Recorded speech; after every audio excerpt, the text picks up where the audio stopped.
दोस्तों, इस फिल्म का नाम है सेरेनिटी, जो साल 2019 में रिलीज हुई थी। इसकी कहानी में एक रहस्यमयी द्वीप होता है जहां पर डिल नाम का एक आदमी फंसा हुआ है।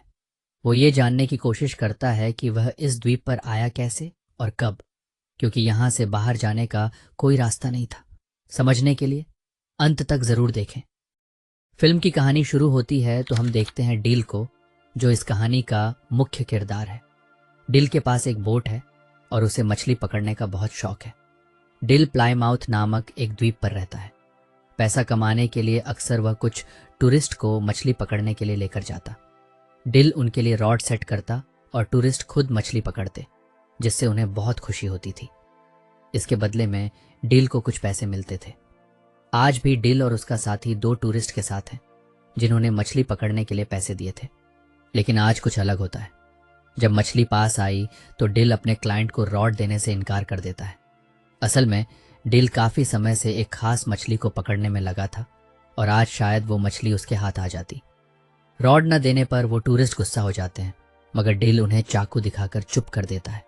बदकिस्मती से इतनी कोशिशों के बावजूद वो टूना मछली उसके हाथ नहीं आती। अब उन्हें इन टूरिस्ट को पैसे भी वापस देने थे। हालांकि डिल के लिए ये कोई बड़ी बात नहीं थी, लेकिन ड्यूक बहुत निराश था क्योंकि उसे अपनी पोती की यूनिवर्सिटी की फीस भरनी थी। डिल उससे वादा करता है कि वह उसे पैसे दे देगा। इसके बाद वह अपनी दोस्त डायना से मिलने गया। डायना उसे कुछ पैसे देती है जब वह उसके साथ समय बिताता है। डिल उससे उसके बेटे के बारे में पूछता है। उसे भी बोट्स और फिशिंग का बहुत शौक था। दरअसल डिल चाहता था कि वह ड्यूक को जाने दे ताकि वह किसी ऐसी जगह काम कर सके जहां उसे अच्छे पैसे मिले। इसके बाद वह एक बार में जाता है। बारटेंडर से बातचीत के दौरान हमें पता चलता है कि यहाँ के लोगों को एक दूसरे के बारे में छोटी से छोटी बात भी पता होती है। अब ऐसा क्यों है, ये हम आगे जानेंगे। बारटेंडर कहता है कि तुमने 4 बार उस मछली को पकड़ने की कोशिश की है, तुम्हें उसे कोई नाम देना चाहिए। तो डिल कहता है कि उसका नाम जस्टिस है। रात में वह ड्यूक को पैसे देने गया और बताता है कि कल हम दोबारा समुद्र में जाएंगे। ड्यूक पूछता है कि हमारे साथ कितने क्लाइंट्स जा रहे हैं, तो डील बताता है कि हम अकेले जाएंगे क्योंकि वह किसी भी हालत में उस मछली को पकड़ना चाहता था। ड्यूक को उसका फैसला सही नहीं लगता क्योंकि इसमें उनके पैसे लग रहे थे। रात को डील जब अपने घर में था तो उसे अपने बेटे की याद आती है, जो तलाक के बाद अब उसकी पत्नी के पास है। उसे भी अपने पिता की तरह फिशिंग का बहुत शौक था। अगले दिन वह ड्यूक के साथ बोट लेकर समुद्र में गया। पूरा दिन इंतजार करने के बावजूद भी उन्हें वो मछली नहीं मिल सकी, जिससे डिल बहुत निराश था। वापस आने पर वो ड्यूक से कहता है कि तुम मेरे लिए बैड लक हो। जब से तुम्हारी पत्नी मरी है तब से तुम्हारी किस्मत ही खराब है। ये सुनकर ड्यूक को बहुत बुरा लगता है और वो गुस्से में अपना सामान लेकर वहां से चला जाता। लेकिन दरअसल डील ने यह जानबूझकर किया था ताकि ड्यूक कहीं और काम ढूंढ ले।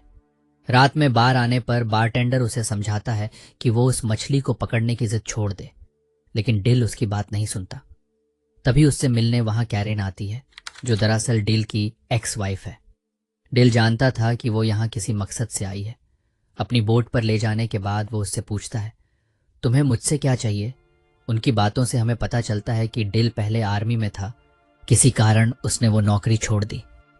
कैरेन कहती है कि तुम ठीक थे और मैं गलत। दरअसल डील से तलाक लेने के बाद कैरेन ने फ्रैंक से शादी कर ली थी। फ्रैंक एक अमीर इंसान था, मगर अच्छा इंसान नहीं था। वो कैरेन को मारता और हमेशा उस पर नजर रखता। उसका पागलपन और भी बढ़ गया है। डिल उससे अपने बेटे पैट्रिक के बारे में पूछता है तो कैरेन रोने लगती है। वो कहती है कि पैट्रिक हमेशा सहमा हुआ अपने कमरे में रहता है। उसे यह सब सुनना न पड़े इसलिए वो पूरा दिन कंप्यूटर पर गेम्स खेलता है। उसके टीचर्स का कहना है कि वह बहुत होशियार है, लेकिन अब वह बहुत चुप चुप रहता है। डिल कहता है कि तुम उससे तलाक ले लो, तो कैरेन कहती है मैं ऐसा नहीं कर सकती, वो मुझे मार देगा, और इसीलिए वो यहाँ आई थी। दरअसल वह चाहती थी कि वो और डिल मिलकर फ्रैंक को मार दें। वो उसे मछली पकड़ने के बहाने बोट पर लाएगी और इस काम के लिए वह उसे $10 मिलियन देने के लिए भी तैयार थी। लेकिन डिल इस पर मना कर देता है क्योंकि वह किसी को मारना नहीं चाहता था। कैरेन के जाने के बाद एक सूट पहने आदमी डिल को ढूंढते हुए आता है। दरअसल वो कई दिनों से डिल पर नजर रख रहा था, मगर वो डिल से मिल नहीं पाता। अगली सुबह जब डिल समुद्र में नहाने गया तो उसे अपने बेटे की आवाज़ सुनाई दी और एक पल के लिए उसे उसका चेहरा भी दिखाई दिया। इस बीच हमें फ्रैंक और कैरेन के चिल्लाने की आवाज़ें सुनाई देती हैं। हम पैट्रिक को देखते हैं जो अपने कमरे में था। यानी इन बाप बेटे के बीच कुछ तो कनेक्शन है। खैर, उधर कैरेन का पति फ्रैंक होटल पहुंच गया था जहां कैरेन रुकी थी। उसे देखकर कैरेन घबरा जाती है क्योंकि वो 2 दिन बाद आने वाला था। आते ही वो कैरेन को टॉर्चर करता है। अगले दिन डिल एक लोकल शॉप से फिशिंग का सामान लेने गया। तब वहां काम करने वाली औरत उसे बताती है कि लोग फ्रैंक को लेकर चर्चा कर रहे हैं कि वो 1 घंटे तक अपनी पत्नी को बेल्ट से मारता रहा और कैरेन के मुंह से आवाज तक नहीं निकली। डिल इस बारे में बात किए बिना वहां से चला गया। बोट के पास आने पर उसने देखा कि फ्रैंक कैरेन के साथ उसका इंतजार कर रहा था। फ्रैंक कहता है, मेरी पत्नी ने बताया कि तुम हमें फिशिंग पर नहीं ले जाओगे। डिल कहता है, मैंने कुछ नियमों का उल्लंघन किया है, इसलिए मैं किसी को अकेले बोट पर नहीं ले जा सकता। फ्रैंक कहता है, इस छोटे से आइलैंड पर कानून पैसों के आगे हार जाता है, तो तुम इस बात की फिक्र मत करो। लेकिन डिल फिर भी इसके लिए नहीं मानता। तब फ्रैंक कहता है, हर आदमी की कोई कीमत होती है। मैं कल यहाँ आऊँगा और तुम मुझे फिशिंग पर ले जाओगे। इसके बाद वह वहाँ से जाने लगता है। इस बीच वही अनजान आदमी डील को ढूंढते हुए उसके पास आता है, लेकिन इस बार भी डील उसकी बात सुने बिना वहाँ से निकल जाता है। वो आदमी अपनी घड़ी देखकर कहता है, मैं 20 सेकंड लेट हो गया, कुछ तो गड़बड़ है। बाद में डिल एक मछली बेचने जाता है जहाँ कार्लोस उसे बताता है कि तुम्हें कोई ढूंढ रहा था, लेकिन डिल को इसमें कोई दिलचस्पी नहीं होती। फिर वह डायना के बिल्ली को देने जाता है जो गुम हो गई थी। डायना कहती है, मैंने सुना कि कैरेन ने तुमसे मदद मांगी थी। तुम एक अच्छे इंसान हो, मुझे लगता है कि तुम्हें उसकी मदद करनी चाहिए। वहां से निकलने के बाद ड्यूक उससे मिलने आया। वह कहता है, फ्रैंक तुम्हें सिर्फ एक टूर के लिए $10,000 देने वाला है। मुझे अपनी पोती की फीस देनी है, तुम्हें उसकी ऑफर मान लेनी चाहिए। डिल कहता है, मैं तुम्हारी बात क्यों मानूं? तो ड्यूक कहता है, मैं जानता हूं तुम ये सब क्यों कर रहे थे, लेकिन मुझे तुम्हारी रहम की जरूरत नहीं, मुझे तुम्हारी मदद चाहिए। अब ड्यूक की मदद करने के लिए डिल मान जाता है। बाद में कैरेन फिर से डिल से मिलने आती है। डिल कहता है, मैं उसे सिर्फ फिशिंग पर ले जाऊंगा, मैं उसे मारने वाला नहीं हूं। तो कैरेन कहती है, वो मुझे और पैट्रिक को मार देगा। मैं जानती हूं कि तुम उससे बात करते हो, वो अपने कंप्यूटर से तुम्हें सुन सकता है, तुम दोनों एक दूसरे से जुड़े हुए हो। डिल उसकी बात का कोई जवाब नहीं देता। खैर, बाद में जब वह और ड्यूक समुद्र में होते हैं तो डिल अपने दिल की बात कह देता है कि उसे यहाँ कुछ गड़बड़ लग रही है। फिशिंग के दौरान डिल फ्रैंक से पूछता है कि क्या उसके बच्चे हैं। तो फ्रैंक कहता है, मेरा एक सौतेला बेटा है, मैंने उससे दोस्ती करने की बहुत कोशिश की, लेकिन वो पूरा दिन अपने कंप्यूटर पर लगा रहता है। उसके मैथ्स टीचर कहते हैं कि वो जीनियस है, लेकिन वो पूरा दिन एक बेकार से गेम में लगा रहता है जिसमें एक आदमी पूरा दिन फिशिंग करता है। वो मुझे पसंद नहीं करता। डिल पूछता है, वो तुमसे इतनी नफरत क्यों करता है? तो फ्रैंक कहता है, मैं नहीं जानता, लेकिन एक दिन मैं उसे ही मार दूंगा।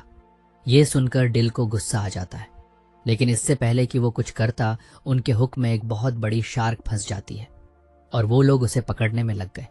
खैर, वापस आने के बाद डिल कहता है कि कल हम दोबारा से जाएंगे। कैरेन को मौका मिल जाता है बात करने का, इसलिए वो डील को फिर से ऑफर करती है कि वह फ्रैंक को मार दे। कैरेन कहती है कि पैट्रिक भी यही चाहता है। ये सुनकर डिल सोच में पड़ जाता है। ड्यूक ने भी उनकी बातें सुन ली थी। वह डील से पूछता है, क्या तुम उन लोगों को जानते हो? तो डील कहता है, वो मेरी एक्स वाइफ है। आर्मी में नौकरी के दौरान मैं एक जंग पर गया था।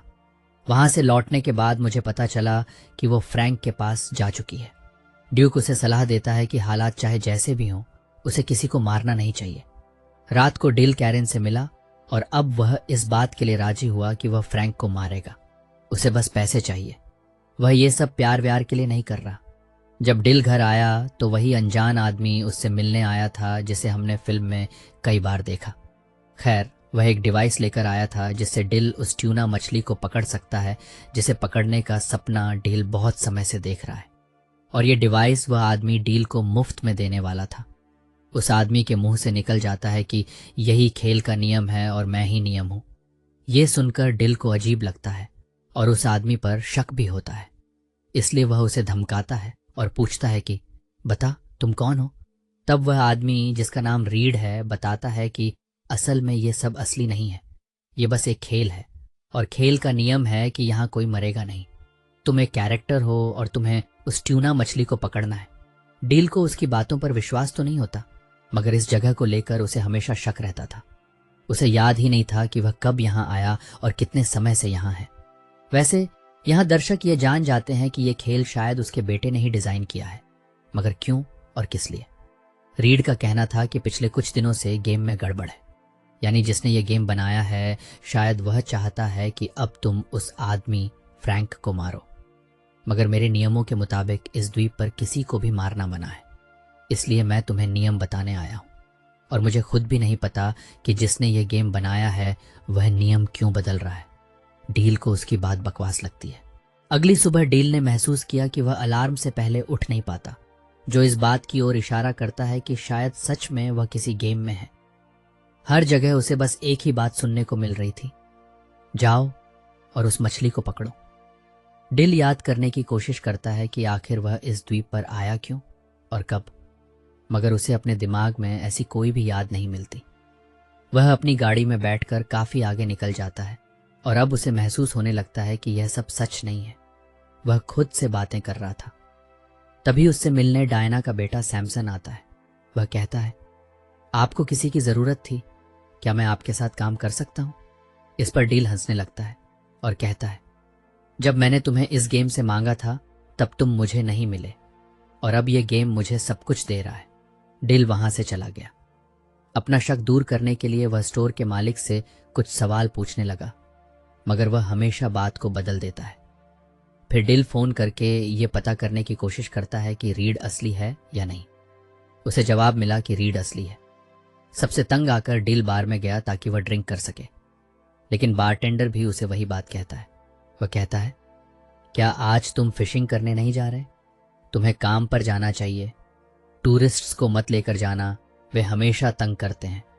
यानी गेम के नियम उसे फ्रैंक को न मारने के लिए कह रहे थे, लेकिन पैट्रिक के दिमाग में कुछ और ही चल रहा था।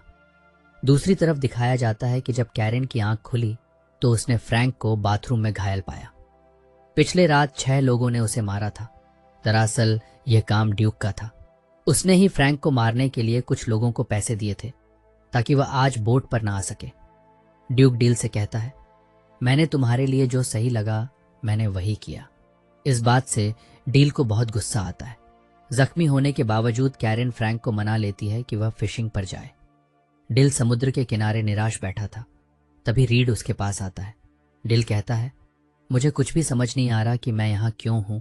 मेरी जिंदगी का मकसद क्या है? क्या मैं पागल हो चुका हूँ? रीड कहता है, इस बारे में तो मैं भी कुछ नहीं जानता, लेकिन मैं ये जानता हूं कि यहाँ हो क्या रहा है।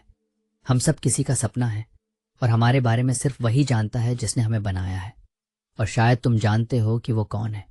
तो डील कहता है, हाँ, वो एक छोटा बच्चा है जो एक अंधेरे कमरे में बैठकर हमें देख रहा है।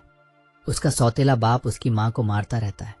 शायद इसी वजह से उसने ये गेम बनाया है, इस उम्मीद में कि शायद एक दिन वह अपने असली पिता को वापस ला सके और अपने सौतेले बाप को सबक सिखा सके। वो चाहता है कि मैं उसे इंसाफ दिलाऊं, इसीलिए मैं आज फ्रैंक को मारूंगा, चाहे कुछ भी हो जाए। इस पर रीड कहता है, अगर तुम यही चाहते हो तो मैं गेम के नियम तोड़ दूंगा। अगर हमारा निर्माता यही चाहता है तो तुम्हें ऐसा ही करना चाहिए। कैरेन फ्रैंक को बोट पर ले आती है। इस पर डिल भागकर अपनी बोट की तरफ जाता है। दरअसल पैट्रिक ने एक ऐसा गेम बनाया था जिसमें वह अपने पिता के साथ समय बिता सके, लेकिन जैसे जैसे उसके सौतेले बाप का टॉर्चर बढ़ता गया, पैट्रिक के दिल में उसे मारने की आग भी बढ़ती गई। पैट्रिक बस यही चाहता था कि उसे कोई संकेत मिले कि फ्रैंक को मारना गलत नहीं है। इसलिए उसने गेम में डील को सोचने की इजाजत दी ताकि डिल अपने दिल की सुने, और जो भी उसका फैसला हो पैट्रिक भी वही करेगा। यही वजह थी कि गेम उसे बार बार याद दिला रहा था कि उसे बस मछली को पकड़ना है, लेकिन डिल की सोच बदलने लगी थी। खैर, डिल बोट के पास पहुंचता है जहां फ्रैंक और कैरेन पहले से ही मौजूद थे। डिल फ्रैंक को समुद्र में ले जाता है।